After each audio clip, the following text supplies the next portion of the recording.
Hello, for this third video I'm making the assumption that you've titled your newspaper, you've given it a catchy byline, you've fixed the date, you've changed the price to something you think is best, you've put a headline about your most exciting article, you've pasted your most exciting article from bottom to top, bottom to top, bottom to top, adding images as you want them to explain your article. Maybe you already finished your editorial, which is your opinion-based piece, and maybe you continued it.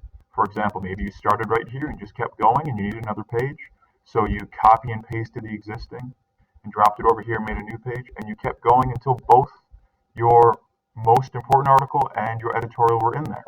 Now, maybe you want to add a comic for a bit of artistic flair. Everyone needs a comic, and I've given you some examples. If you were to actually look up comics for newspapers, you might find the Washington Post's archive.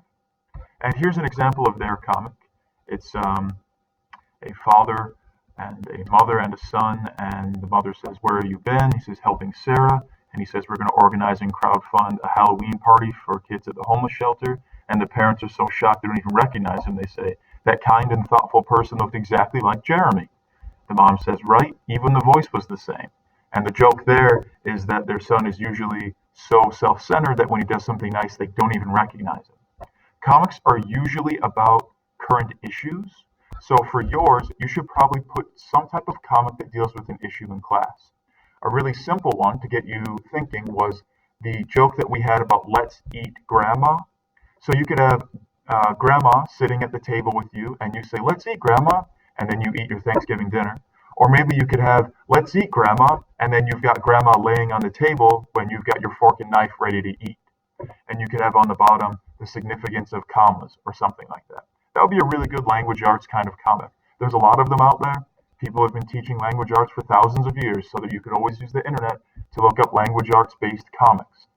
You can make up your own. Someone was talking about the smelly feet, and you could have some type of comic about smelly feet in the classroom, but you don't want to pick on individual people. If it's a general joke about everyone, that's okay, but never identify an individual person, because that's just a personal attack. When you've got your comic, you can make it with Google Drawings. You could download it, and then you could upload it the same way we talked about it in video 2. That's by going in here, making a new Google Drawing, new, more Google Drawing. It'll take a second to load. It's actually taking longer to load on mine than it is everyone else's. I don't know what's going on. Once it's loaded, you could make whatever you want.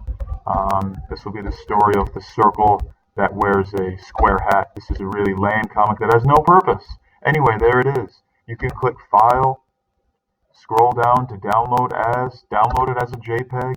It will load. You go back to your thing. Let's say you want your comic at the end, because they're usually towards the end. You click Insert. You click Image. You go to choose an image. You have to locate. Mine is called Untitled Drawing, which is a terrible title for a drawing. Where is it? QRST. Here it is. It'll upload. And there it is. It's already uploaded. If it's too big, I could always double click it. That will open up these little black lines to crop, because I don't need all of that extra blank space. I can push enter. And there it is. I've got a comic that I made inserted in there. It should have something to do with language arts, but that's how you make comics for your language arts project for quarter 1.